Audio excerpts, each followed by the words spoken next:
ठीक है, 2-4 चीजें मैं जो है गाइड करने की कोशिश करता हूँ। सर ने भी काफी अच्छे से एक्सप्लेन किया है, मोइन सर ने, हाथी सर ने भी। तो अब एक इम्पोर्टेंट जो माइलस्टोन है आपके एकेडमिक जर्नी का, that is the NEET examination, जिसके लिए आप प्रिपेयर कर रहे हैं।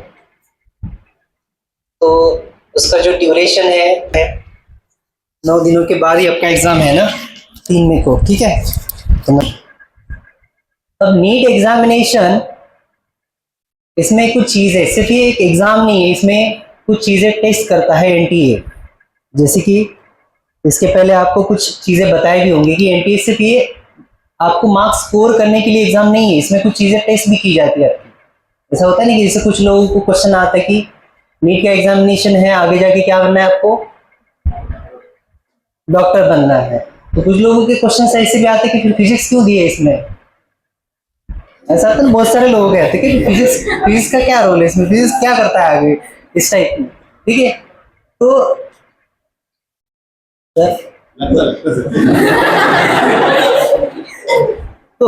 ऑब्वियसली मैक्सिमम जो बच्चे ऐसे सोचते कि क्या जरूरत थी, मतलब अगर सामने नहीं बोलेंगे लेकिन बायो के पास आके रोएंगे, जैसे फिजिक्स की क्या जरूरत थी, बायो रखना था, केमिस्ट्री रखना था, फिजिक्स क्यों दिया हमको।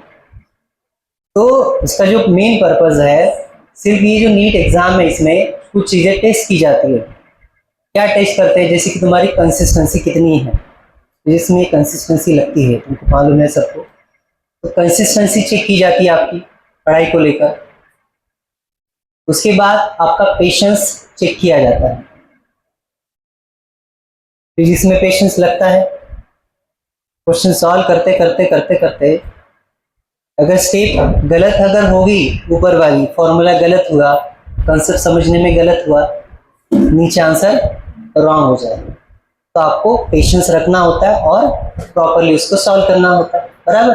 और विद इन टाइम ड्यूरेशन, ऐसा नहीं है कि एक न्यूमेरिकल सॉल्व कर रहे हैं और आपको ज्यादा टाइम मिलेगा, है वैसा कुछ नहीं। आपको तो बायो का टाइम लेके आप लोग जो है फिजिक्स के क्वेश्चन सॉल्व करते हैं, उस चक्कर में बायो को भी थोड़ा सा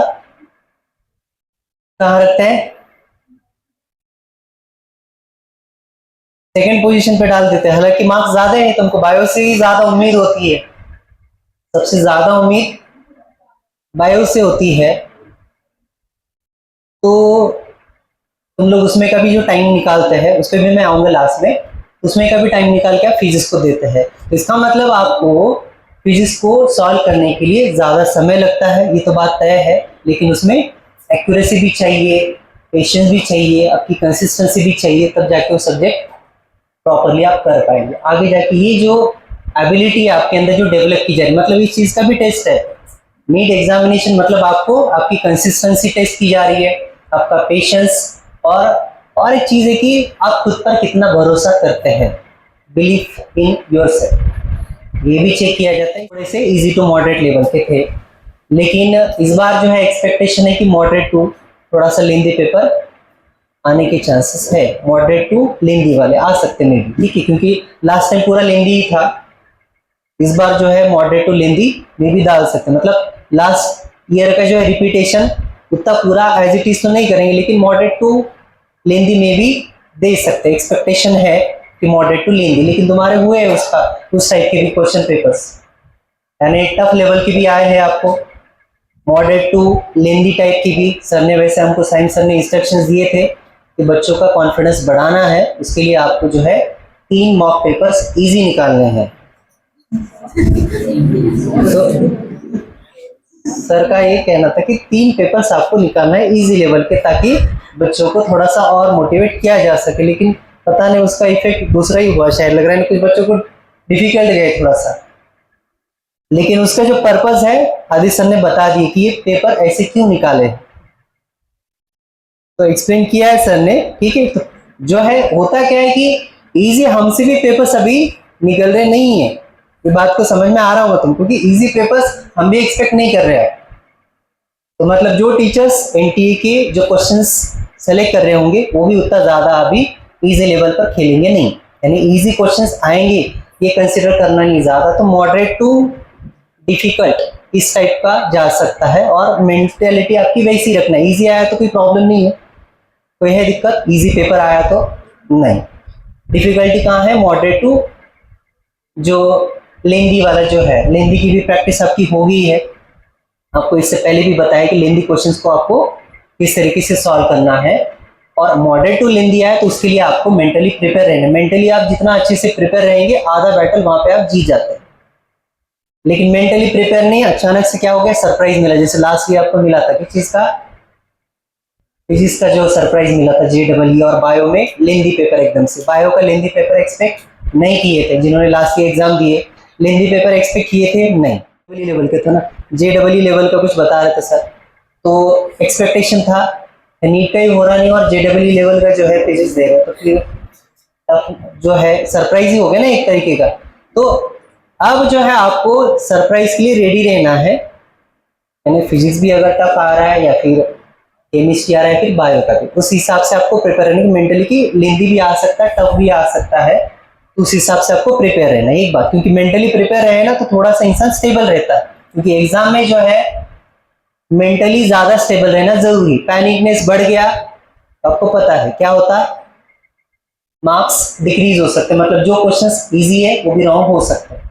सब कुछ जो है आपका, जितना आप माइंड रिलैक्स रखेंगे, कूल रखेंगे, ठीक है, यानी ब्रेन के ऊपर जो है आपको क्या रखना पड़ेगा, आइस, बहुत सारा बर्फ रखना पड़ेगा, ठंडा रखना पड़ेगा दिमाग को क्वेश्चंस को सॉल्व करने के लिए। पैनिकनेस अगर बढ़ गया तो क्वेश्चंस रॉन्ग होने के चांसेस बढ़ जाते हैं। उसके बाद बायो को लेकर कुछ चीजें लेकर आते हैं, जैसे कि सिली मिस्टेक्स हो रहे हैं, या फिर जो टाइम ड्यूरेशन वाला है, जैसे कि एक पॉइंट सर ने अधूरा छोड़े थे कि टाइम ड्यूरेशन कितना रखना है बायो का। तो अभी क्या हो रहा है कि बहुत सारे बच्चे बायो को यानी मैक्सिमम वैसे ही फॉलो कर रहे हैं, सेम पैटर्न। कौन सा वाला? बायो का पेपर कितने समय में सॉल्व कर रहे हैं आप लोग?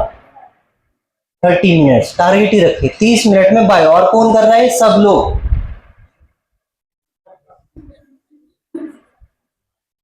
होगा पॉसिबल ही, मैंने क्लास में बताया था और फिर से एक बार बता रहा हूं कि इतना अगर टाइम कम देंगे आप बायो को तो होगा क्या, जल्दी जल्दी क्वेश्चन पढ़ेंगे आप। ऐसा जो क्वेश्चन 30 मिनट में अगर सॉल्व करना है तो क्या करेंगे आप, क्वेश्चन जल्दी जल्दी पढ़ेंगे या फिर आप क्वेश्चन पढ़ेंगे। ये एग्जाम्स में भी हुए आपके मिस्टेक इस टाइप के, कुछ बच्चों के जिनके मार्क्स कम आए थे उस समय वो लेकर आए थे कि नहीं जो है हमने जो है जल्दी जल्दी में क्वेश्चन पढ़े, एंड क्वेश्चन पूरा पढ़ा ही नहीं उन्होंने। तो क्या होगा, मार्क्स डिक्रीज हो गए ना उस स्टेज में, कि यानी 30 मिनट के चक्कर में क्या हो गया, मार्क्स और कम हो गए, यानी हेस्ट मेक्स वेस्ट जैसा काम हो गया। जल्दी जल्दी के चक्कर में तुमको क्या लगा कि इधर बायो का जो है शॉर्टकट मार लेते, टाइम जो है बचा के सीधा दे देंगे फिजिक्स। तो फिर क्या हुआ, उस चक्कर में बायो भी गया और फिजिक्स में गया, अगर फिजिक्स लेंदी होगा तो, या फिर ज्यादा टफ होगा तो। यहाँ पे तुमको 100% मार्क्स मिल सकते हैं तो तुमको थोड़ा टाइम देना पड़ेगा ना। तो आइडियली जो है आपको 45 to 1 आवर, अगर ज्यादा एक्यूरेसी है आपकी तो आप 45 मिनट दे सकते, 30 to 40। 30 वालों के लिए आपको पता है और ज्यादा एक्यूरेसी होना 30 मिनट में सॉल्व करने के लिए। बायो जो है उसने अगर जलाकर आगे बढ़ते या फिर कुछ ना कुछ गलत आंसर दे देते। 2 बार आपको रीड करना है, ट्वाइसली रीड करो, समझ के लेके पढ़ो। फास्ट रीड करने से क्या होता है, रॉन्ग होता है। और जो क्वेश्चंस आपके रॉन्ग हुए हैं अभी तक उसको आपको रिवाइज भी करना है। मतलब आप तक जो है मॉक में जो आपको पेपर्स दिए हैं उसमें जो क्वेश्चंस हुए हैं क्वालिटी क्वेश्चंस है, उसको आपको जो क्वेश्चंस आपके रॉन्ग हुए हैं एक दिन आपको बैठ के नहीं उसको रिवाइज भी करना है। जो रॉन्ग हुए उतने ही, पूरा पेपर रिवाइज नहीं करना है, जो रॉन्ग हुए हैं उनको आपको रिवीजन देना जरूरी है फाइनल एग्जाम के पहले। उसके बाद आपने एनालिसिस की है हर पेपर की। एनालिसिस करने के बाद मैंने आपको बोला भी था कि हर पेपर के ऊपर आपको कुछ रिमार्क्स देने हैं कि पेपर में क्या गलतियां हुई है हमारी। तो गलतियों को क्या करना पड़ेगा, आपको पढ़ना पड़ेगा ना कि क्या गलतियां हो रही है, यानी सिली मिस्टेक्स, बार बार वही क्वेश्चंस रॉन्ग होना, या फिर फास्ट रीड करना, या फिर और भी कुछ चीजें हो सकती है पर्सनल लेवल पर लेकर, या फिर रिवीजन नहीं होना, सही से रिवीजन नहीं होना। यानी मॉक कैसे देते हैं, कुछ बच्चे की रिवीजन नहीं करते, डायरेक्टली एक चैप्टर पढ़ते हैं, 1-2 चैप्टर, अगले दिन मॉक के लिए। वो इनिशियल ड्यूरेशन में ठीक है, लेकिन बाद में जो है आपको मैक्सिमम चैप्टर्स रिवाइज करने पड़ते हैं, ठीक है। तो ये मिस्टेक्स अवॉइड करना है। लास्ट अभी जो 9 डेज है, इसमें आप रिवाइज कैसे करेंगे बायो को? तो एक 2 बार रिवीजन तो हो सकता है अगर किए तो, नहीं तो फिर एक जो है 5 डेज का आप दे सकते हैं, 5 to 6 डेज का रिवीजन, देखो कितने है। और उसमें चैप्टर्स आप सेलेक्ट कर सकते हैं ना कि जो टीवी वेटेज वाले हैं, या फिर एक लास्ट जो रिवीजन है उसके लिए आपको प्लान तैयार रखना पड़ता है, क्योंकि एग्जाम की एक दिन पहले आप सब रिवाइज नहीं कर सकते, 2-3 दिन पहले से, 4 दिन पहले से आपको रिवीजन स्टार्ट करना होता है। तो पहले जो 5 दिन है उसमें आपको जितना पॉसिबल है आप रिवाइज करिए। उसमें वोलाटाइल तो आपको बोला हुआ है कि वोलाटाइल कंपल्सरी आपको रिवाइज करना है। दूसरी चीज जो है शॉर्ट नोट्स, उसको रिवाइज करना है। और नई चीजें आप पढ़ते बैठने के लिए टाइम नहीं है कि नया कोई तो भी कॉन्सेप्ट निकालेंगे जेनेटिक्स का और उसको सॉल्व करते बैठेंगे, तो नया कुछ करना नहीं है अभी। जितना पढ़ा है आपने उतना ही पढ़ना है, तो 4-5 दिनों के अंदर। लेकिन मेरे हिसाब से नया आप कुछ चैप्टर या फिर नया कोई टॉपिक जो है लेके बैठना नहीं। जो चैप्टर्स हुए हैं आपके सही से, जो टॉपिक्स हुए प्रॉपरली, उसको रिवाइज करना जरूरी है।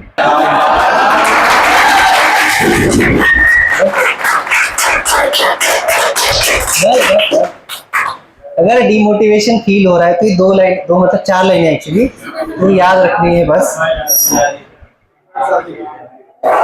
बस कुछ ही दिनों की बात है, ये वक्त भी गुजर जाएगा। जो आज मुश्किल लग रहा है कल याद बनकर रह जाएगा। हिम्मत रख, सब्र से काम ले। हिम्मत रख, सब्र से काम ले। हर अंधेरा सवेरा जरूर।